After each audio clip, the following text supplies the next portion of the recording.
It's now time for our featured speaker.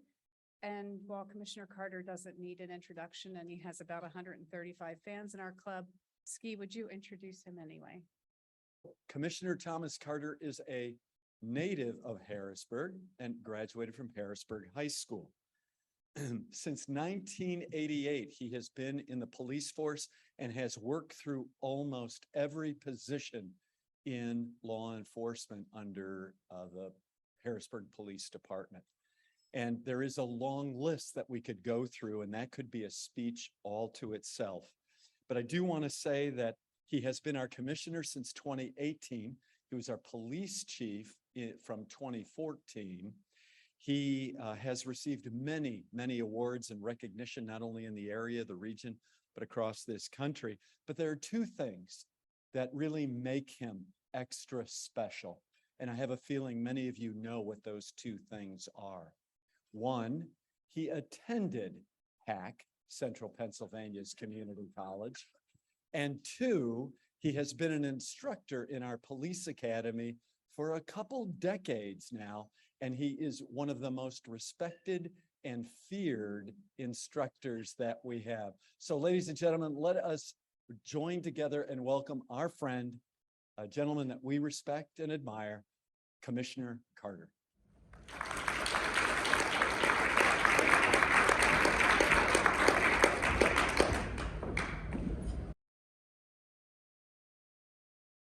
Hello.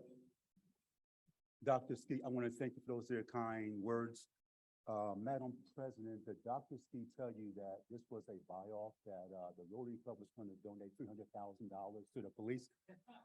No? Okay. Well, again, thank you for the kind words. It's always my pleasure being here. And I'm going to try to make this here fast because I like to have questions or just to spark a conversation about what I'm going to say. So therefore, I'm going to sort of walk you through history. Back in 1829, Sir Robert Peel, he is recognized as the father of what I do, policing. He had three core ideals, three core principles. He believed that the one principle, the goal of policing is stopping crime, not catching criminals. He believed that if the police stop crime before it happened, we don't have to punish citizens or suppress their rights in effective. An effective police department does not have arrest stats. Its community has a low crime rate. I respect that. Although this was a brilliant ideal back in 1820, because there was the constabulary police that was founded by Sir Robert Peel, he had the ability to think outside the box. And he had the vision that he believed in assigning walking districts to police officers, and he held them responsible for the incidents in the districts that they patrolled or served. This is all brilliant. Community policing was actually born back in 1829. We hear a lot about that, community policing, the police becoming part of the community that they serve. The citizens and the police, they're considered as one. This happened back in 1829. And I have believed in this here theory ever since 1988. But however, we have to look at the changing times. The changing times is when I first became a police officer, you know, we had violence, and, you know, the violence were older people, offenders. Now we have a new mindset of criminals where our criminals are getting younger. And so the question becomes, you know, how do we deal with this? You know, how do we handle this here? I have 135 police officers before this year's end. I hope I have 153. Due to Act 47, it has stripped us of 175 officers, but we're trying to build back up. Harrisburg is 11 miles long. We have about 52,000 people here in this wonderful city. But however, we have a lot of crime in every city right now. Not only cities, but suburbs, they have a lot of crime. So the question becomes, you know, how do you combat this? Yes, we have walking distance districts. I have special operations units. I have every special event that you can possibly think of. I have partnered with the federal government, the state government, PSP, the county governments and everybody else. I have partnered with neighboring districts to combat crime because I believe that every citizen, be it you're a visitor or not, you should be safe in this city. And I love Harrisburg. So it brings me to World War II, cops at war. The changing state, policing has changed. And the change came back in 1942. That's when police officers joined the militaries and the veterans getting out of the military became police officers. And the mindset changed because now you had veterans moving up the chain of command, and they eventually took over the force as police forces. And so the old saying goes, as so goes the top, it filters down to the bottom. In the bottom, you do as the chief said, what's that military mindset. And the public did not really like that military mindset because they didn't believe that the police were friendly enough, thus came the 60 riots and everything else.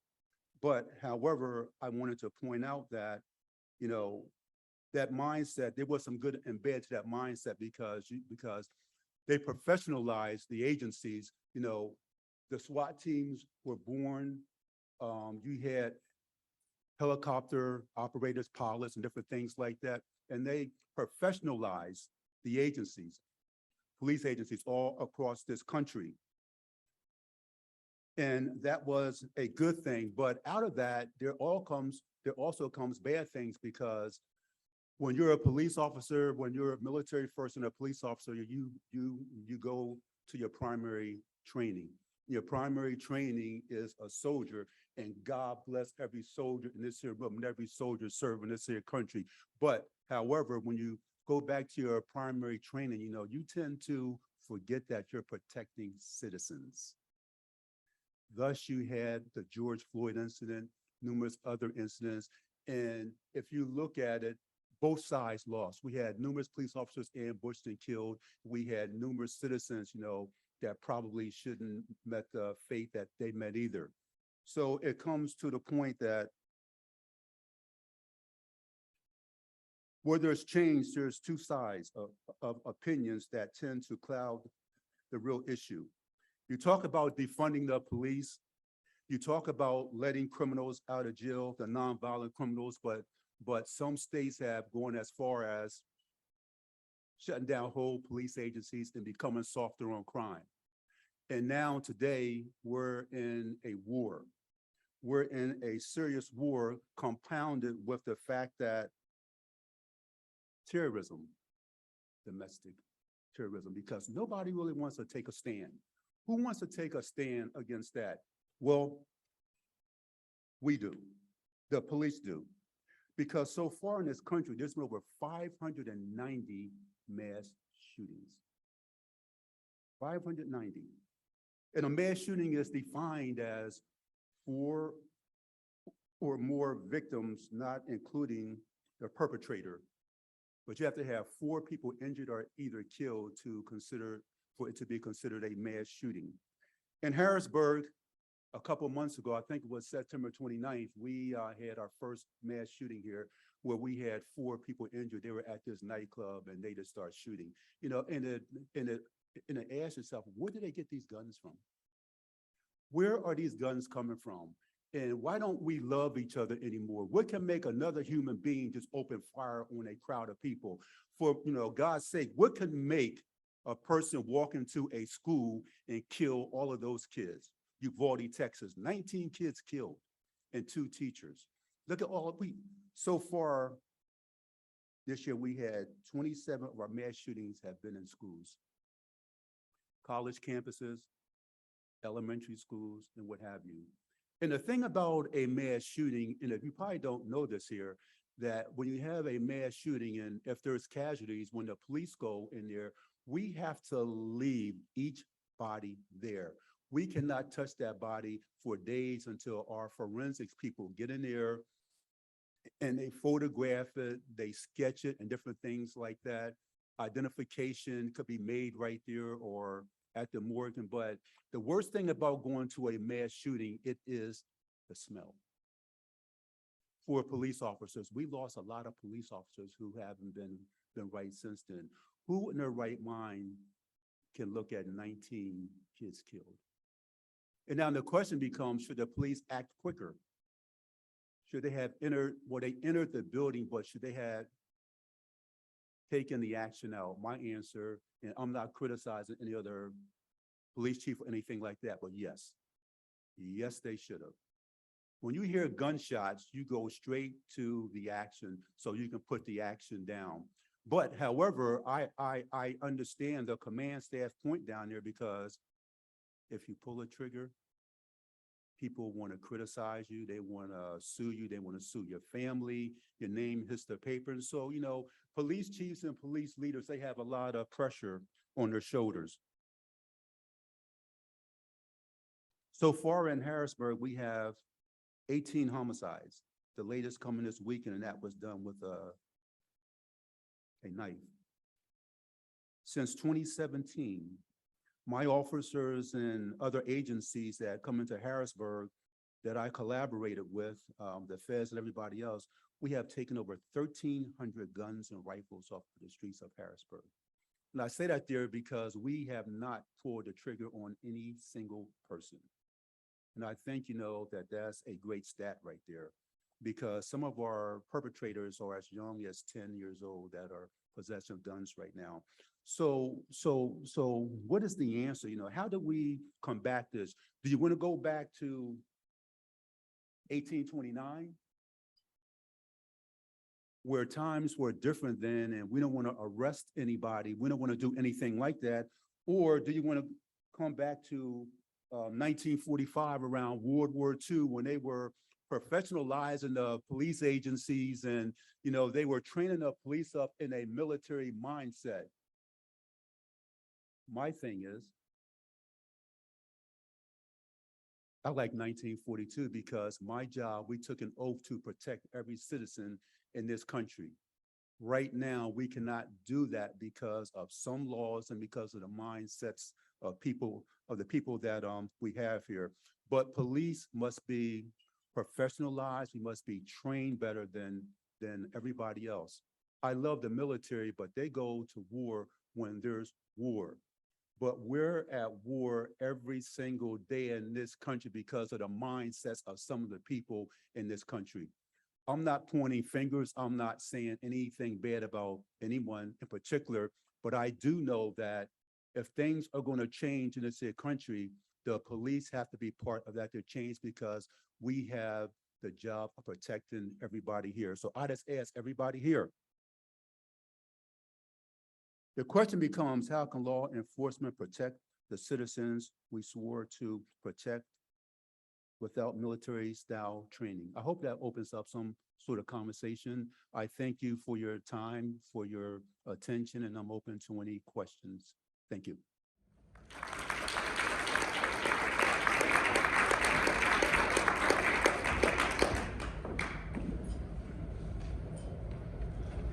Questions? Yes, ma'am. Well, some guns come from the internet. We have the ghost guns. I'm sure you read a lot about the ghost guns, or you heard about the ghost guns. Some comes from burglaries, some comes from drug trade and everything else, you know, but a lot of our guns come from down south, from like Texas, Virginia, Maryland. They bring them up here and they trade them for drugs and what have you.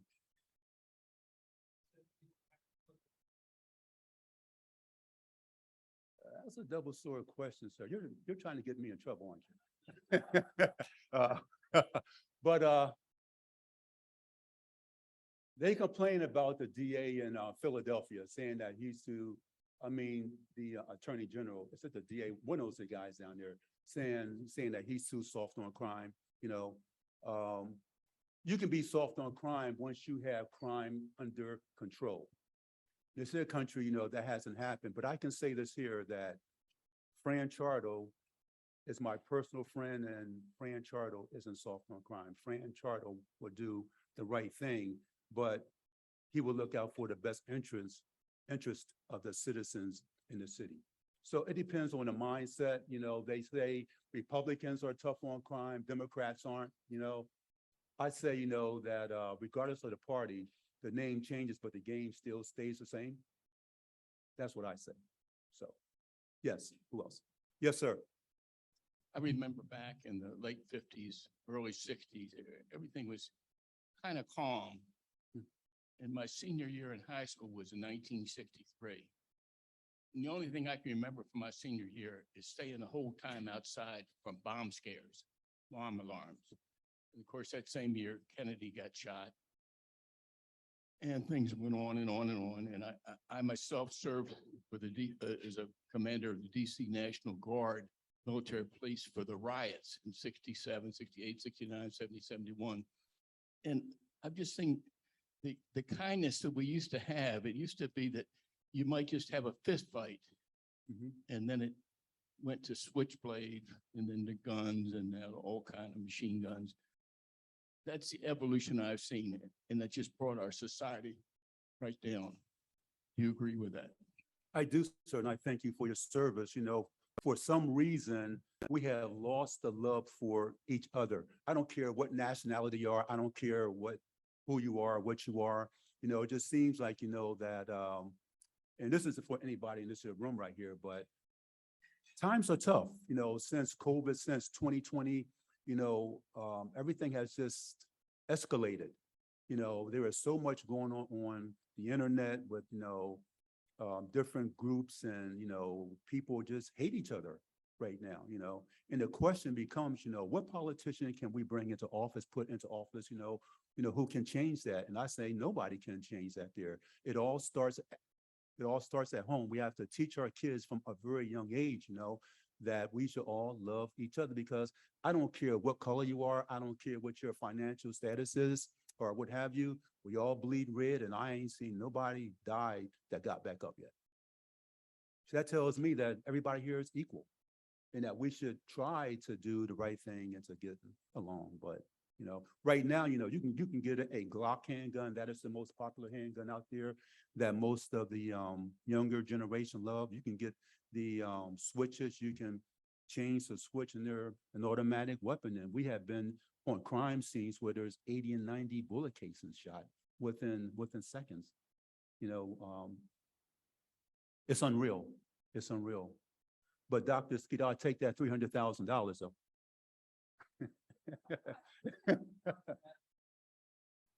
Any more questions, please? Yes. Hello. Maybe just to put that on balance for a second, I would say, I've lived here for going on 8 years, moved from Philadelphia back to Harrisburg, and never had anything resemble an issue, and a lot of neighbors that care about each other and keep in touch with one another and work together to have good blocks and good areas around Harrisburg. So I've had a really good experience personally. If you want to be engaged and you're around and you're seeing police officers, what can a good citizen in the city of Harrisburg do that's goes above sort of the average? Anything like say hi to police officers, get engaged.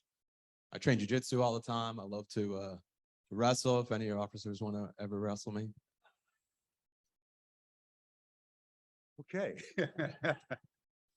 What you can do is, just let the officers know, that you care for them, that you understand that they have a hard job and that times are tough.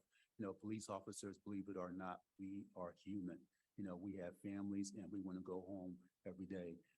There's a whole subculture out there like after hours that the average citizen doesn't know about. The average citizen does not see. The average citizen doesn't understand. Just engage them and just talk to them, but if you see something, say something. In the city of Harrisburg, we're trying to get the Ring doorbell cameras, hoping, put them on different people's doors in high crime neighborhoods. We're trying to get better lighting and different things like that. Mayor Wanda Williams, she has a great vision on, the way that she wants Harrisburg to look. And her vision benefits everyone. So, we're trying to fix up the high crime neighborhoods, but no matter how we fix it up, regardless of how we fix it up, if we cannot maintain that, then it's all for nothing. It all starts at home. Education starts at home at a very young age, and then they go to hack to see Dr. Skeet. But first they have to get the basic foundations on, they have to care for each other, My thing is to put the cell phones down, put the video games down, knock on your neighbor's door, go outside. Back when I was growing up, learn your neighbor, learn who your friends are, learn how to communicate, learn how to have feelings for each other. Right now, we don't have feelings for each other, it means nothing to us to harm each other. I believe I have time for one more question or so. Yes, sir.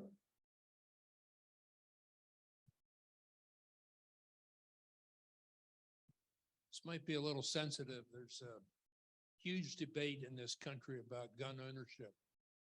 Do you feel that people should have the right to protect themselves, assuming they're properly trained?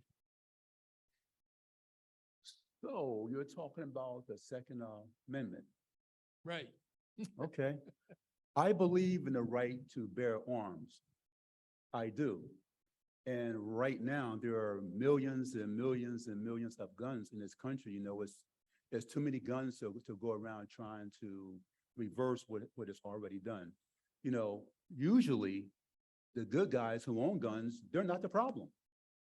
The illegal gun owners are the problems. I love guns too. I have tons of them. Don't come to my house though.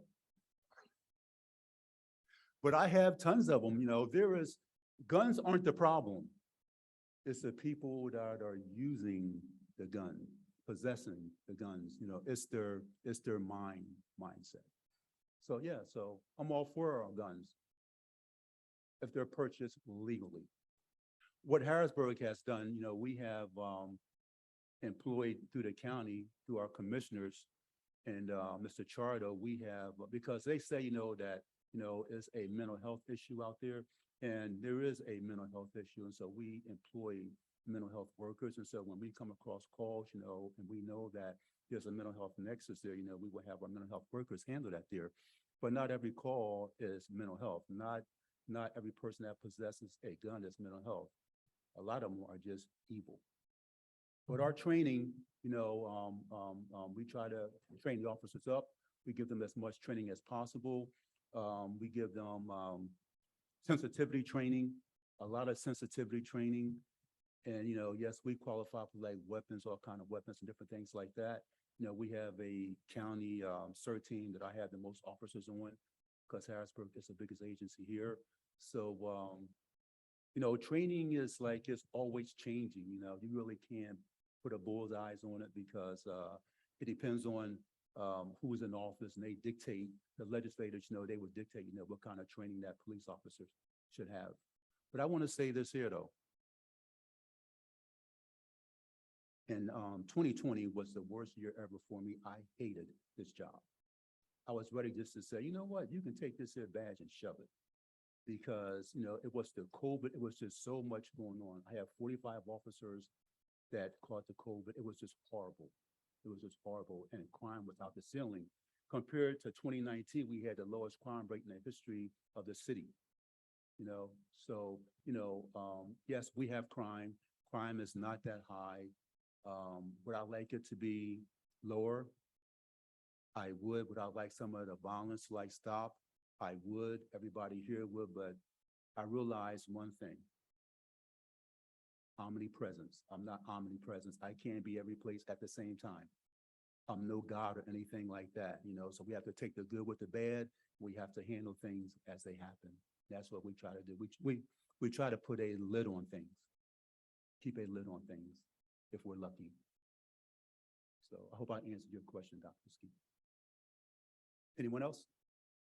I thank you for your time and thank you for having me here.